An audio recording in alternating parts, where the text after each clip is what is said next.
Let's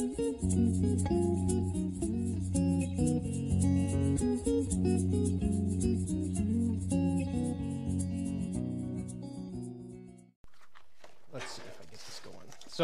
So I get to take over for Jeff, so that means I get to jump in on his series that we've been in, which has been a real neat series. It's titled The Summits and Valleys of Jesus, and we get a chance to see how Jesus, as God, experienced the highs and lows of being a human. You know, because if Jesus came to earth and just experienced all the great, awesome things and not experienced the difficult stuff that we did, then he wouldn't really be able to relate to us and us to him. But that's not really what happened. He got to experience it all. So I've been sitting in where you have, listening to Jeff. I've been kind of thinking, summits, valleys. That's good. I've been kind of thinking more like a seesaw. Like you get the ups and then you get the downs, or like even tug of war. It's kind of the same thing. You feel like you're winning at one point, but at another point you're not doing so well. Like the seesaw, you're on top of the world, and then the bottom drops out, and you're just like on the other end. Or like tug of war, you feel like you're winning, you're doing great, but then you're losing, you're getting dragged through the mud and all that. It's kind of like the same thing. We experience these summits and valleys, the seesaw effect, in lots of areas in our lives. And I think the one thing that I want to explore this morning is in the area of relationships. Relationships. We've been talking about it this morning a little bit, but and more to the point on relationship is kind of disappointment in relationships. Have you ever been disappointed in a relationship? Has anyone ever disappointed you? Okay, there you go. Everyone's like giggling. Yeah, I would venture to say that everyone in this room has felt disappointment in a relationship, and maybe it's the person sitting next to you. I don't know, but you've been disappointed in people, and the reality is that just being human, that's just the way it is. We feel disappointment in our relationships, and this is how it works. We disappoint others, and they disappoint us.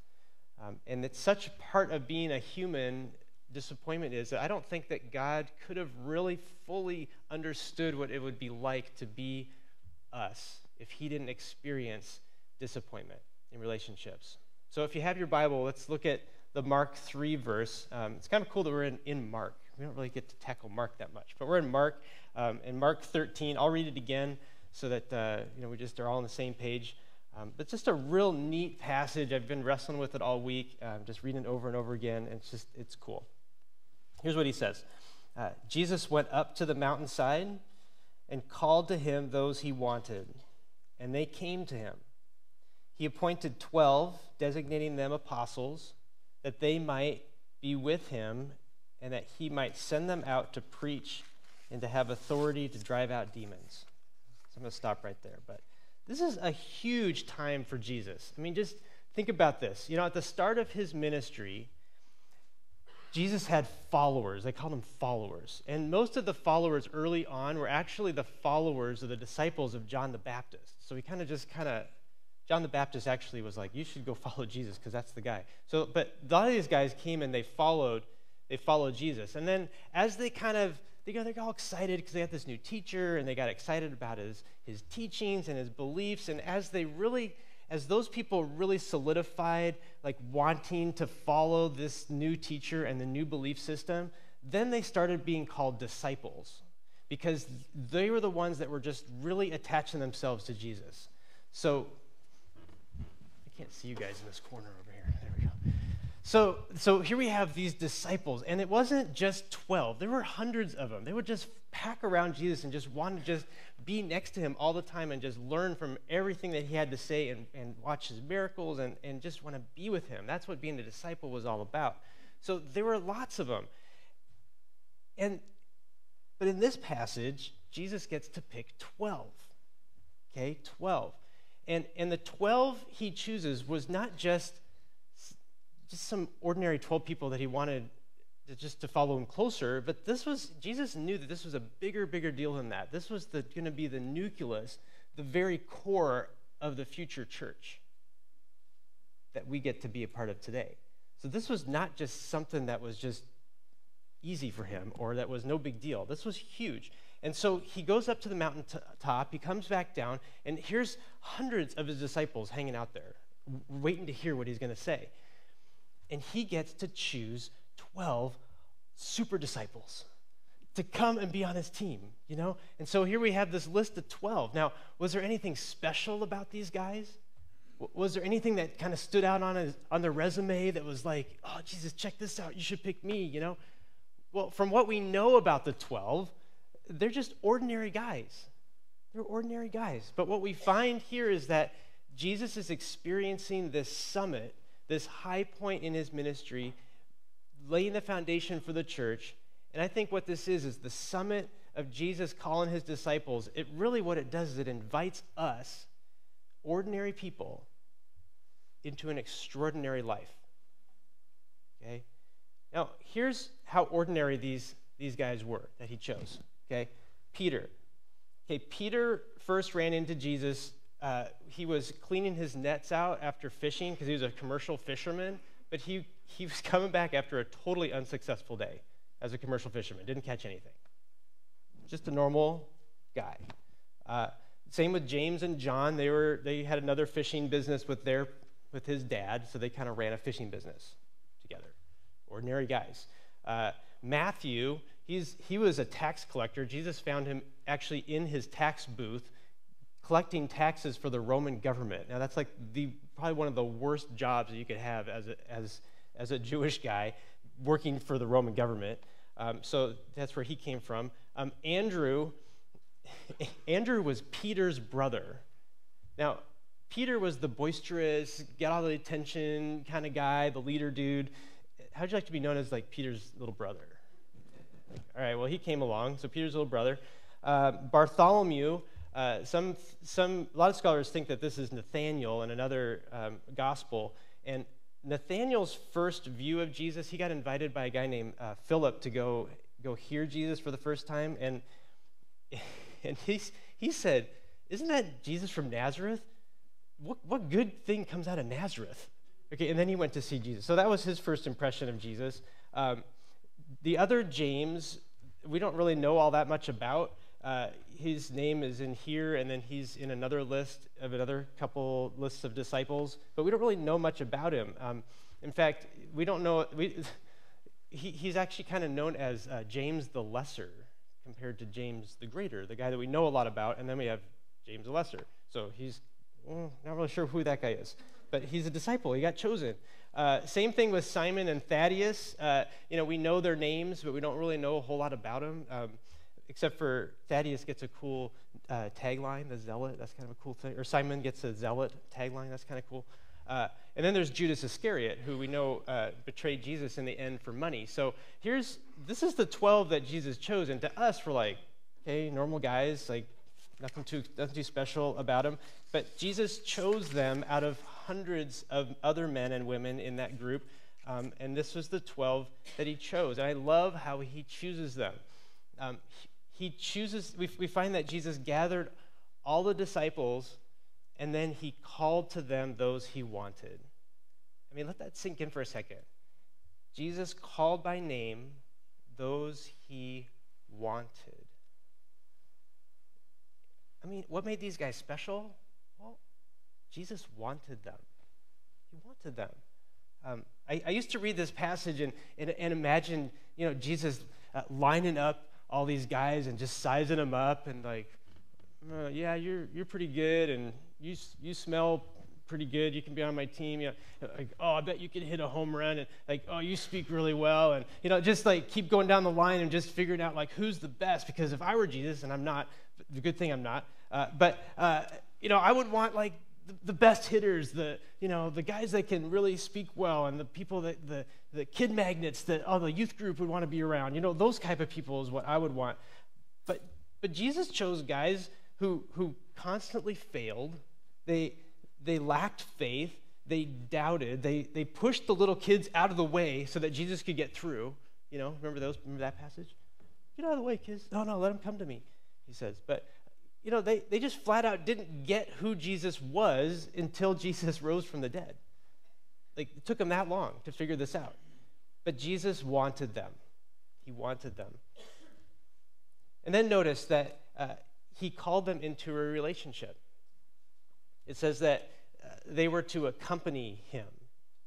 And I can't even imagine, as I look through this list, I can't imagine these guys even hanging out together and getting along. I mean, there's all sorts of different personalities.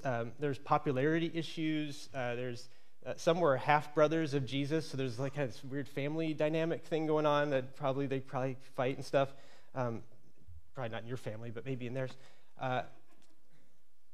But Jesus didn't want a group of guys who got along all the time.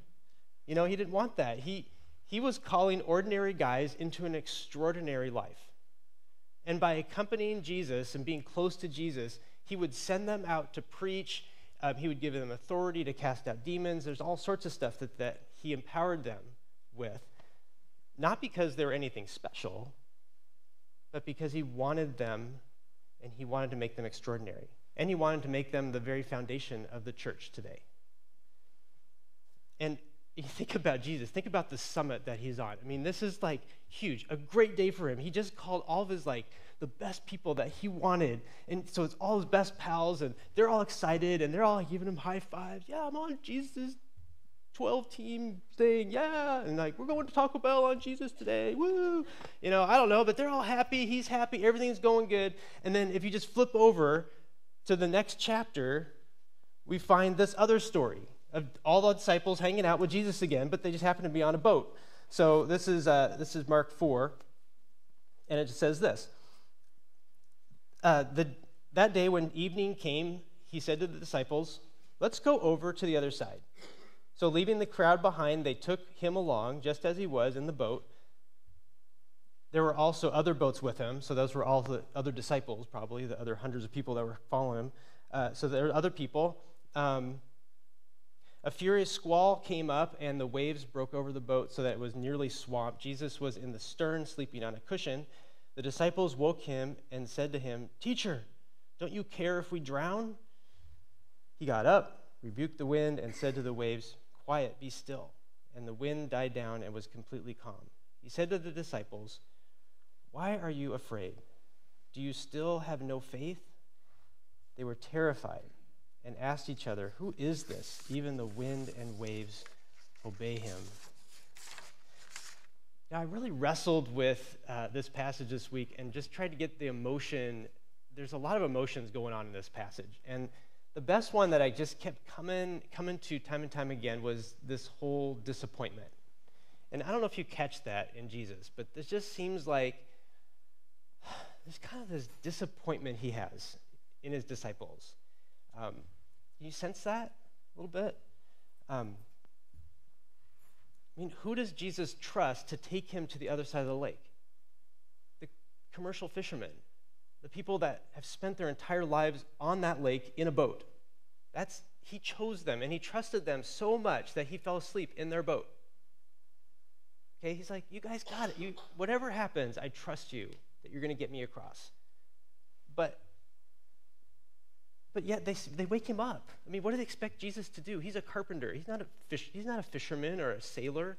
But no, they're going to wake him up. And I really don't understand what they wanted Jesus to do, because they didn't expect him to do what he did. Okay, so I don't know if it was like, "Hey, can you help us bail? Can you whatever it is?" I don't know what they did back then, but it was like, what was going on there? It's just so confusing. So let's wrestle with this a little bit. This big storm hits, and there's all sorts of doubt, okay? And the disciples have all sorts of doubt. I think the first thing the disciples doubted was in Jesus' goodness. And we see that because their first question wasn't, hey, Jesus, are you awake? Okay, good. Hey, want to help us out up on top? Because there's a little bit of some waves. It wasn't like that. It was like, they yelled at him. It's like, "Jesus, you don't even care. You don't even care about us." Can you imagine Jesus thinking "Wait a minute, hold on. Wasn't it me who invited you to be on my team? Didn't I want you? Didn't I just choose you?" There's some disappointment there. You don't even care. I chose you. Come on, guys. Another thing I think they doubted was in his grace. His grace. They shouted, we're going to die. We're going to die. I grew up in Reno, up the hill. And I remember this one winter day in Reno. I'm driving with my dad. I was probably in junior high, so like 13 or maybe a freshman in high school. And we're driving in the winter, and so the roads are icy, it's snowy, and I, being a know-it-all teenager, I knew that, I don't even remember where we're going, but I remember that I knew a shortcut because I just knew everything as a teenager. So I knew this shortcut, and it just happened to be up this road called Ferris. Now, if you're ever in Reno and you look up, go to see this road called Ferris, and it's about 50 yards like straight up, okay? From the road that I'm on, just goes, and then it levels off at the top and it goes. So it's kind of, our Ferris here is a little bit steep, but this is like, and during the wintertime, like they never plow it or salt it or anything because they wouldn't want to get a snowplow up there. They would just spin their tires the whole way. So it's just always, during the wintertime, everyone kind of stays off it. And so we're driving down, and so I jokingly turn to my dad and go, "Hey, Dad, let's go up Ferris." And so we laugh for a second, and then he totally turns up Ferris, up this hill. And you know what? We made it just fine, about halfway up. And that's when we lost traction, and we started sliding down Ferris. And the way we actually did it was we went up, and then the car turned down so that I had a clear view of the road we just came up on. And I remember turning to my dad, and I go, "Dad, are we going to die?" And you know what? I look back on that, and I go, man, I totally doubted my dad. I doubted that my dad was going to protect me. I doubted that I thought that he had purposely put me in harm's way, that we're going to all die in this car in the snowy day. My brother was actually following us, and so I remember looking down at the road, and my brother was driving by, and he's had this horrific look on his face, like, oh my gosh, what just happened? But, I doubted my dad, but I know my dad wouldn't put me in danger. I mean, my dad wouldn't do that. I'm on his team. I'm in his family. I'm sure that he knew that there was no cars coming, that we were safe all the time. We glided to a stop in the middle of the road. We kind of caught our breath a bit, and he drove on, and just we were safe. I think he knew that we were safe. But it's kind of the same thing that happened here. Jesus called these guys to be on his team. He knew they were safe. He was so certain that they were safe that he was asleep. I mean, how safe could you be? Certainly he wouldn't choose these 12 and then abandon them in the middle of the lake. I mean, after all, it was Jesus' idea to go to the other side. He said, let's go over there. He knew the final destination. He knew that was going to happen. But disappointing. That was disappointing to Jesus. I think the disciples' reaction to the storm that night was definitely a valley for Jesus. Those questions that Jesus asked them, I think, really go super deep into the heart. Why are you afraid? Do you still have no faith? But the valley of Jesus' disappointment in his doubting disciples, I think, invites us to experience God's acceptance. Acceptance there, if you're filling in stuff. That night, no one got voted off the island. No one got, no one got kicked off the boat. Again, if I were Jesus, which I'm not, which is a good thing, I think I would have kind of pulled a Jonah and woke up and kind of chucked in the guy who woke me up, and let that calm the storm, like that do it, just because are you waking me up? Get in there and just throw him in, like there. Now it's all calm, okay? But just didn't do that. He wanted everybody. Jesus truly met them where they were at that night, in their fear. And he calmed the storm. He calmed their storm. But they didn't expect that. Again, what were they expecting that night? Wasn't that. Because the fear of the storm quickly turned into a fear of him. And they still didn't understand him. Who is this guy, they asked. They still didn't understand it. Well, by way of application this morning, I want to turn our attention to the Lord's table. Because the table here really represents Jesus' calling on each of his children and inviting us to share a meal with him. As you just look at it, it's a real concrete example of a God who accepts ordinary people, just like you and just like me. And he continues to call us into extraordinary lives. I'm convinced that Jesus continues to call out those he wants to follow him. Is he calling you this morning? Or has he already called you? I think I stand before a lot of you who have already been called into an extraordinary life. Maybe God's calling your name this morning. Maybe God is inviting you to be on his team, to be his follower, so that he can make your life extraordinary as well. As followers of Jesus, we are the ones he wants. And he wants to share this meal together with us. The Lord's table is kind of like this. When my wife and I were married, we honeymooned in St. Thomas at a really cool, all-inclusive resort thing. It was really fun. But something with our package included this real special dinner that the chef fixed especially for us. And so we got to sit at the chef's table and this one night, and the chef of this really fancy, awesome restaurant came and met with us and talked with us and got to know us a little bit and what we liked and the food that we liked and what we didn't like. And then he kind of came up with this plan of what he was going to make for us. And so he went back and just created this awesome meal for us and came out and served it to us. And he made this really cool dessert for us. And it was so special. It was like awesome. And we got to be like singled out by the head chef of this awesome restaurant. Isn't that what the Lord's table is like? I mean, we get to sit at the master's table. He invites us to be there and he wants to meet us there and eat with us. And so I invite you to do that with us as a community this morning.